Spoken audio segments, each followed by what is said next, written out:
Jika Allah Maha Kuasa atas segalanya, lalu satu pertanyaan besar muncul. Apakah Allah bisa menciptakan Tuhan lain? Sebelum lanjut, tulis di kolom komentar. Amin. Semoga Allah meneguhkan iman kita. Dan subscribe channel ini agar kita semangat menambah ilmu dan iman serta dijauhkan dari keraguan yang menyesatkan. Amin.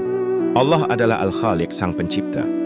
Dialah yang menghidupkan dan mematikan, yang memberi rezeki tanpa perhitungan, yang menguasai langit dan bumi.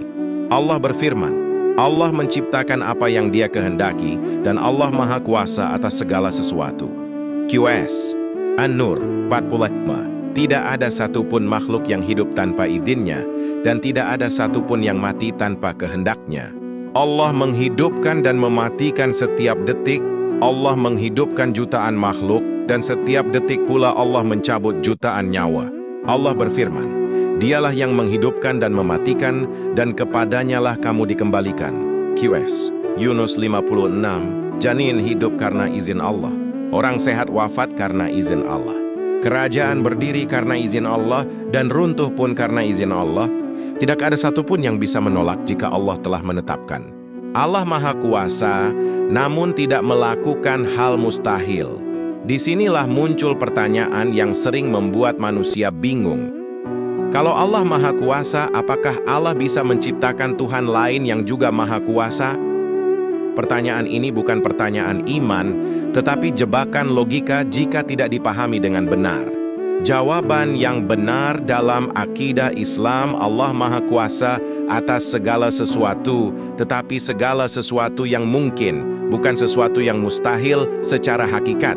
Menciptakan Tuhan lain itu mustahil, bukan karena Allah tidak mampu, tetapi karena konsep Tuhan lain itu sendiri tidak masuk akal.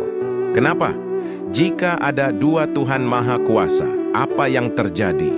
Allah berfirman, sekiranya di langit dan di bumi ada Tuhan selain Allah, niscaya keduanya akan rusak binasa.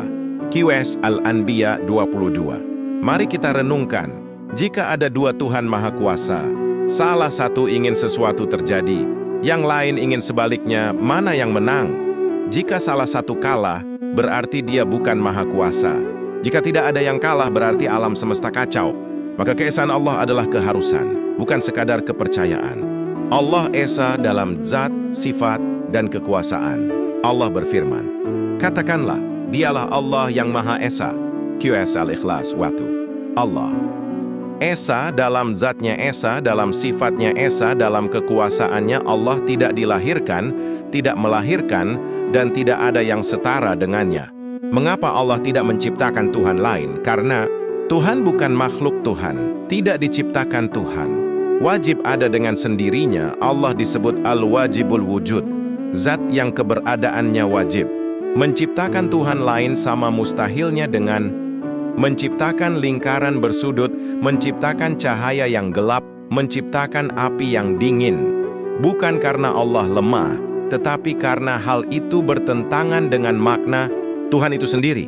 Kekuasaan Allah tidak berbatas, namun Maha Bijaksana. Allah Maha Kuasa, namun juga Maha Bijaksana.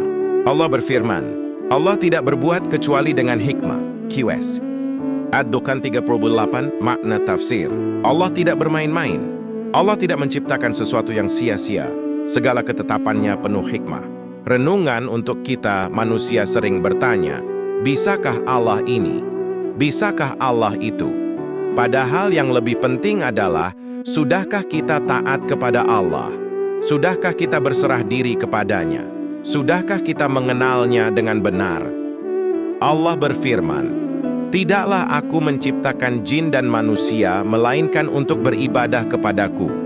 QS Az-Zariyat 56. Allah Maha Kuasa, Allah Maha Esa. Allah tidak membutuhkan siapapun. Kitalah yang membutuhkan Allah dalam setiap napas, setiap detik, dan setiap kehidupan. Jika narasi ini menenangkan hatimu, subscribe channel ini, bagikan kepada orang yang kamu sayangi, dan tulis amin di komentar. Semoga Allah meneguhkan iman kita hingga akhir hayat. Amin ya Rabbal Alamin. Sampai jumpa di video selanjutnya.